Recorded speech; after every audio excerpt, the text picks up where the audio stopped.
여러분, 91살의 저는 오늘도 산길을 오릅니다. 간이 돌처럼 굳었고 암세포가 번졌다며 겨우 12달 남았다던 그날로부터 반세기가 흘렀지만 저는 아직도 두 다리로 걸어 하늘빛을 만끽합니다. 결론부터 말씀드리면 제 기적은 거창한 수술이나 값비싼 약이 아니라 매일 새벽에 챙긴 5숟가락 덕분이었습니다. 바다 냄새가 담긴 미역, 고소한 들깨, 숲 향기를 품은 표고버섯, 깊은 뿌리의 홍삼, 장독대에서 익은 청국장. 이 5가지를 한 숟가락씩 물에 타 마시는 습관이 제 시간을 다시 돌려주었습니다. 이제 여러분 차례입니다. 오늘 영상에서는 제가 어떻게 이 5숟가락을 정확히 준비하고 언제 어떤 순서로 마셔왔는지 숨김없이 보여드리겠습니다. 비릿함을 없애는 작은 과일 조합, 산패를 막는 볶는 요령, 발효균을 살리는 보관 팁까지 모두 담았으니 끝까지 보시면 내일 아침 당장 따라 하실 수 있습니다. 이 단순한 습관이 여러분의 호흡과 걸음, 그리고 향후 수십 년을 바꿀 힘이 되어줄 것입니다. 영상이 도움이 되길 바라며 시작 전에 구독과 좋아요 버튼으로 응원해 주시면 더 많은 분께 건강의 씨앗을 나눌 수 있습니다. 경험담이나 궁금증은 댓글로 남겨주세요.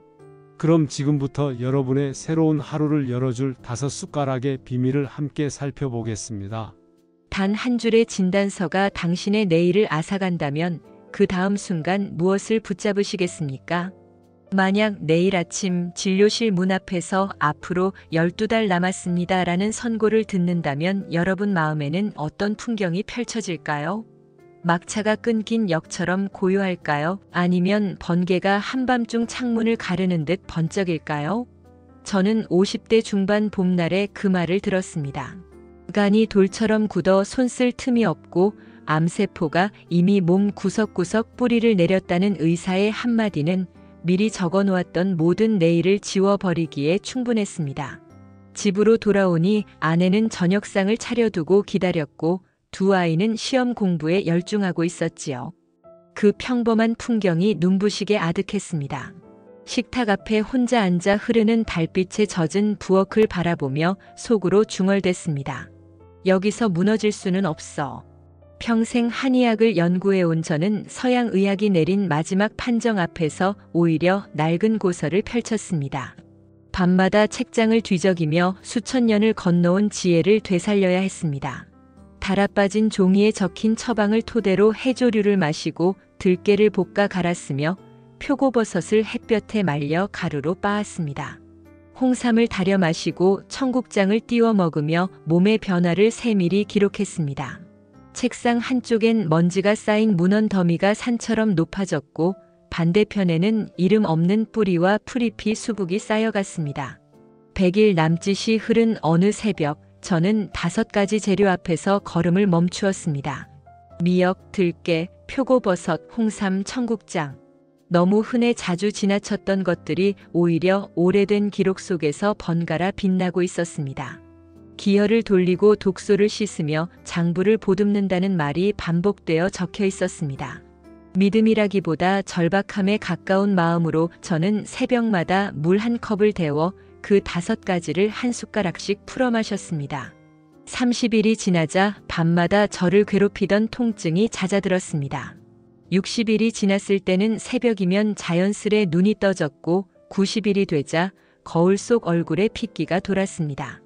아내는 부엌 문을 열고 나오다 제 어깨를 잡고 놀란 목소리로 속삭였습니다. 여보, 정말 달라 보이네요. 그 순간 저는 알아차렸습니다.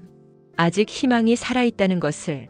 석 달째 되는 날 다시 찾은 병원에서는 의사가 검사지를 들고 몇 번이고 숫자를 확인했습니다. 종양이 줄어들고 간 수치가 안정세라는 결과였지요. 저는 그 자리에서 침착하게 고개를 끄덕였지만 속으로는 들숨마다 감사가 터져나왔습니다. 그 뒤로도 하루도 거르지 않고 5가지를 챙겨 먹었습니다. 사계절을 한 바퀴 돌아 다시 봄꽃이 만개하던 날 의사는 제게 치료라기보다 건강관리 차원으로 방향을 바꿔보자고 했습니다. 그날 병원 창문 너머로 비치는 햇살은 오래전에 잃어버린 빛을 돌려주는 듯 따뜻했습니다. 그리고 지금 저는 91살입니다. 새벽 공원을 한 바퀴 돌고 난 뒤 느티나무 줄기를 쓰다듬으며 살아있음이 감사하다는 한마디를 마음속에 새깁니다. 강단에 서서 학생들에게 전통의학의 뿌리를 이야기하고 주말이면 산길을 올라 땀방울이 이마를 타고 흐르는 순간마다 속으로 속삭입니다. 이 모든 기적은 하루 한 숟가락에서 시작됐다.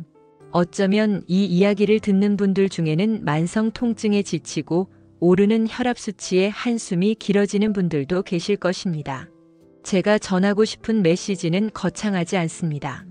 복잡한 식단표나 힘겨운 운동 계획이 아니라 매일 같은 시간, 같은 숟가락으로 자연의 숨결을 들여놓는 일.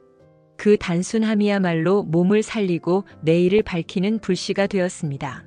오늘부터 이어질 본론에서는 이 5가지가 우리 몸속에서 어떤 길을 따라 작용하며 실제 생활 속에서는 어떻게 편하게 실천할 수 있는지 단계별로 안내해 드리려 합니다. 듣는 동안 잠시 마음을 열어두시겠습니까? 이 서론이 작은 불씨가 되어 여러분 가슴에도 따뜻한 희망의 불꽃이 번져가길 바라며 이제 본격적인 여정을 함께 시작해 보겠습니다.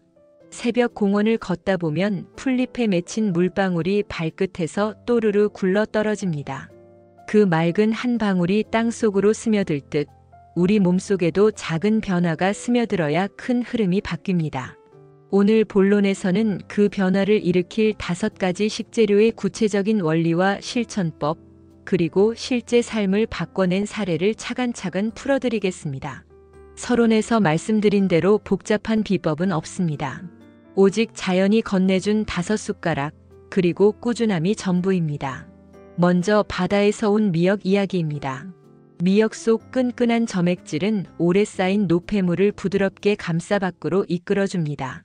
38살부터 위장염에 시달리다 50살 무렵엔 위궤양까지 겪은 김태수 씨가 있습니다.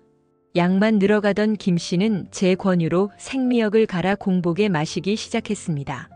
혹시 비릿한 맛이 부담스러우면 잘 익은 배 한 조각을 함께 갈아보라고 했지요. 미역 한 숟가락, 배 반 조각, 물 한 컵. 단 3가지였지만 한 달 뒤 김 씨는 속쓰림이 줄어든 걸 먼저 느꼈습니다. 3달째 되던 날 위내시경 결과에서 궤양 자국이 아물어가는 모습이 확인되었습니다. 미역은 끓이지 않고 가능한 한 냉수에 불려 갈아야 합니다. 열을 가하면 점액질이 무너져 효능이 반토막 나기 때문입니다. 갈아둔 미역은 공기와 맞닿으면 산패가 빨라지니 바로 마시는 것이 좋습니다. 다음은 들깨입니다. 볶은 뒤 곱게 간 들깨 가루는 혈관 벽을 부드럽게 닦아주어 피 흐름을 원활하게 합니다. 70대 초반 이춘자 할머니는 고혈압약 5알을 하루 3번 챙겨 드셨습니다. 약 부작용으로 손발 저림이 심했고 주저앉아 쉬는 시간이 늘었습니다. 들깨 가루를 하루 한 숟가락씩 따뜻한 우유에 타 드시도록 권했습니다. 우유 대신 보리차에 풀면 속이 더 편하다 하여 결국 보리차를 택하셨지요. 일주일 단위로 볶아 가루를 내어 밀폐 용기에 담고 아침 식전에 꼭 드셨습니다. 3달 뒤 혈압이 일정 범위 아래로 내려왔고 주치의는 약을 절반으로 줄였습니다. 들깨는 볶아 가루를 낸 뒤 일주일을 넘기지 않는 것이 핵심입니다. 볶을 때 불이 세면 속까지 타 들어가 성분이 파괴되니 약한 불에서 서서히 볶으세요. 고소한 향이 은은하게 피어오를 때 불을 끄는 게 적당합니다. 이어서 숲속의 방패, 표고버섯입니다. 잘 말린 표고를 가루내면 면역세포가 깨어납니다. 80살 홍지선 할머니는 겨울마다 폐렴으로 입원하셨는데 표고 가루를 하루 한 숟가락씩 따뜻한 물에 타드시며 변화를 겪었습니다. 꿀을 작은 티스푼으로 떠넣어 달콤하게 만들고 생강즙 몇 방울을 더하면 몸이 따뜻해져 흡수가 빨라집니다. 말린 표고는 베란다나 마당에서 햇살과 바람이 충분히 통하도록 말리세요. 완전히 건조된 뒤에는 작은 조각으로 부순 후 믹서기에 곱게 갈아 밀폐 용기에 보관하면 됩니다. 끓여 먹기보다는 따뜻한 물에 우려 마시듯 드시는 편이 효능이 그대로 살아있습니다.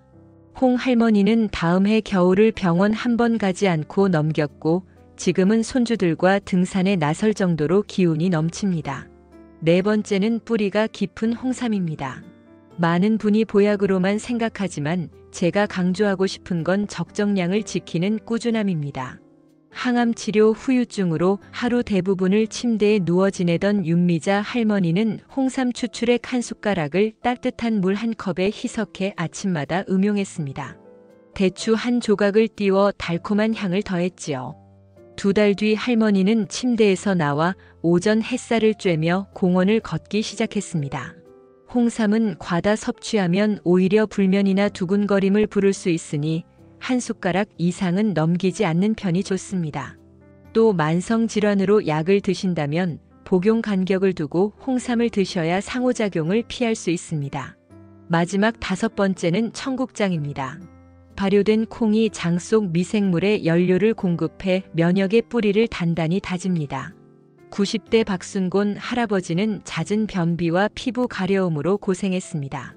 할아버지께 산뜻하게 드실 수 있도록 바나나를 으깨 넣은 청국장 쉐이크를 추천했습니다. 미지근한 물 한 컵에 바나나 반 개, 청국장 가루 한 숟가락이면 끝입니다. 2주 정도 지나자 변비가 크게 나아졌고 한 달 뒤에는 피부 가려움도 덜해졌습니다. 시판 청국장 가루를 선택할 땐 첨가물이 적고 냄새가 지나치게 약하지 않은 것을 고르세요. 향이 완전히 사라졌다면 발효균 수도 줄어든 경우가 많습니다. 이제 5가지 재료의 원리와 활용법을 모두 전해드렸습니다. 몸이 기억할 수 있도록 일정한 시간에 일정한 양으로 입에 넣는 것이 관건입니다. 제 습관을 예로 들면 새벽 6시 공복에 미역 주스를 먼저 마시고 30분 뒤 들깨 보리차, 아침 식사 후 표고 가루찬, 점심 무렵 홍삼차, 그리고 저녁 6시 무렵 청국장 쉐이크를 마십니다. 물론 시간은 생활 패턴에 맞춰 조정하시면 됩니다. 중요한 건 매일 같은 흐름을 타는 것입니다. 주치의와 상담하는 것도 잊지 마세요. 고혈압약을 드신다면 들깨를, 혈당 조절약을 드신다면 청국장과 미역을 먼저 의논하셔야 합니다. 자연식품이라 해도 몸속 대사 과정을 거치며 약물과 영양을 주고받기 때문입니다. 또 임신 중이거나 특수한 알레르기가 있다면 반드시 일부 재료를 조정해야 합니다. 지금쯤 정말 이렇게 간단한 방법이 큰 변화를 가져올까? 하고 의심이 드실 수도 있습니다. 저는 지난 40여 년 동안 수백 명에게 같은 질문을 받았습니다. 그러나 오늘도 그분들은 새벽볕을 맞으며 걷고 손주들과 공놀이를 하고 산책길에서 웃음을 터뜨립니다. 변화를 믿고 숟가락을 들었던 이들만이 얻은 선물입니다. 실천은 단순하지만 결코 가볍지 않습니다. 왜냐하면 매일 이어지는 작은 선택이 결국 인생을 다시 쓰기 때문입니다. 이제 내일 아침 작은 숟가락 하나 준비해 보시겠어요? 생미역과 들깨, 표고버섯, 홍삼, 청국장. 5숟가락의 씨앗이 여러분 몸속에 뿌리를 내리면 머지않아 숨이 깊어지고 걸음에 탄력이 생길 것입니다. 그리고 언젠가 거울 앞에서 놀라운 변화를 확인하시게 되면 미소 지으며 속삭여 보세요. 아, 정말 달라졌구나. 바로 그 순간 자연과 꾸준함이 함께 빚어낸 기적이 여러분의 것이 됩니다. 하루가 저물어 푸른 빛이 지평선 아래로 스며들 때 저는 늘 마음속 시계를 꺼내봅니다. 50여 년 전 12달 남았다는 선고를 받았던 그날 이후로 저는 매일같이 마음속 시간을 새로 세웠습니다. 그렇게 하루, 한 달, 한 해가 쌓여 오늘의 91살에 이르렀습니다. 방금 여러분께 들려드린 미역, 들깨, 표고버섯, 홍삼, 청국장은 제 시간을 다시 돌려준 고마운 벗들이었습니다. 이제 결론으로 넘어온 이 순간 저는 단지 식재료 5가지 이상의 이야기를 하고 싶습니다. 그것은 작은 선택이 인생을 바꾼다는 아주 오래된 진실입니다. 돌이켜보면 저는 거창한 계획 없이 살았습니다. 어느 날은 미역 건지며 종일 부엌에 있었고 또 어느 날은 들깨를 볶느라 손바닥이 까맣게 그을렸습니다. 눈에 띄지 않는 자잘한 수고들이 몸속 어딘가에 내려앉아 조금씩 자리를 잡았습니다. 처음에는 미세한 숨결 같았지만 그 숨결이 모여 어느새 세찬 바람이 되었습니다. 여러분 역시 이미 본론에서 원리와 방법을 들으셨습니다. 5숟가락은 복잡한 연산이 아니라 아침마다 밥숟가락 한 번 드는 일입니다. 작아서 무시하기 쉬운 그 움직임이 언젠가 큰 물결을 일으킵니다. 그러나 여기서 중요한 점이 있습니다. 꾸준함은 습관을 넘어서 태도가 되어야 한다는 것입니다. 제가 새벽마다 느티나무를 쓰다듬는 까닭은 몸이 기억하는 시간표를 지키기 위함입니다. 규칙이 흐트러지면 내 속의 생명력도 리듬을 잃어버립니다. 여러분도 하루 가운데 자신만의 고정점을 정해보세요. 이른 새벽이든 늦은 저녁이든 몸과 마음이 가장 고요해지는 시간 한 칸을 비워두고 5가지 식재료와의 약속을 넣으시길 바랍니다. 물 한 컵을 붓고 미역 주스를 마시며 코끝으로 바다 냄새를 들이마셔보세요. 들깨 향이 올라올 땐 고소함을 삼키며 혈관이 환해지는 기분을 느껴보시고 표고버섯 차를 조금씩 홀짝이며 숲속 나무 냄새를 떠올려 보십시오. 홍삼 한 숟가락이 목으로 흘러갈 때는 뿌리 깊은 기운이 올라오는 상상을, 청국장 쉐이크를 마실 때는 장속이 포근해지는 느낌을 경험해 보시기 바랍니다. 이렇게 감각까지 보태면 습관은 더욱 단단해집니다. 그렇다고 변화가 며칠 만에 폭포수처럼 쏟아질 거라 기대하지 마세요. 몸은 천천히 그러나 분명히 바뀝니다. 한때 제자였던 정연우 군이 떠오릅니다.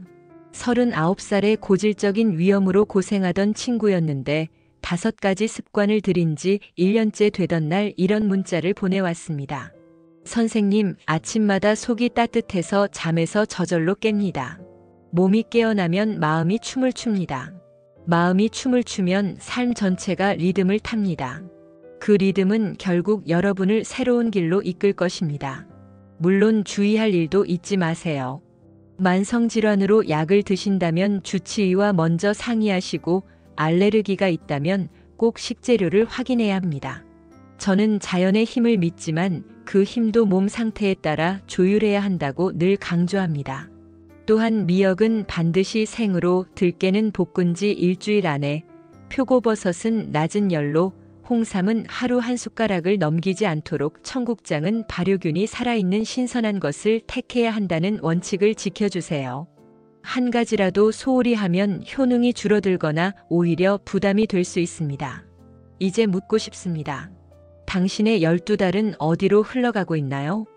혹시 피로와 통증, 걱정과 한숨 속으로 새어나가고 있지는 않습니까?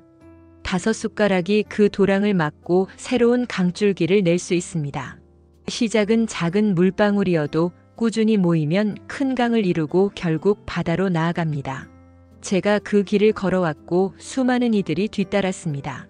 이제 여러분 차례입니다. 내일 아침 혹은 오늘 밤이라도 좋습니다. 부엌에서 작은 숟가락 하나를 꺼내 드세요. 거기에 담긴 것은 단순한 가루나 즙이 아니라 여러분의 다음 40년입니다. 마지막으로 한 가지 부탁드립니다. 오늘 이야기가 마음에 닿았다면 구독 버튼을 살짝 눌러주세요. 좋아요도 함께 눌러주시면 이 작은 채널이 더 멀리 퍼져나가 누군가의 새벽에도 희망의 등불이 될 것입니다. 경험담이나 궁금한 점 또는 함께 나누고 싶은 건강 비결이 있다면 댓글로 들려주세요. 여러분 한 사람 한 사람의 이야기가 모여 이곳이 서로를 살리는 지혜의 쌀독이 되기를 꿈꿉니다. 저도 틈틈이 댓글을 읽으며 배움을 이어가겠습니다. 지금까지 함께 해주셔서 진심으로 고맙습니다. 여러분의 한 숟가락이 내일을 밝히고 그 내일이 모여 빛나는 100년을 이룰 수 있길 바랍니다. 다시 만날 때까지 건강과 기쁨이 여러분 곁을 환히 비추기를 기원합니다. 감사합니다.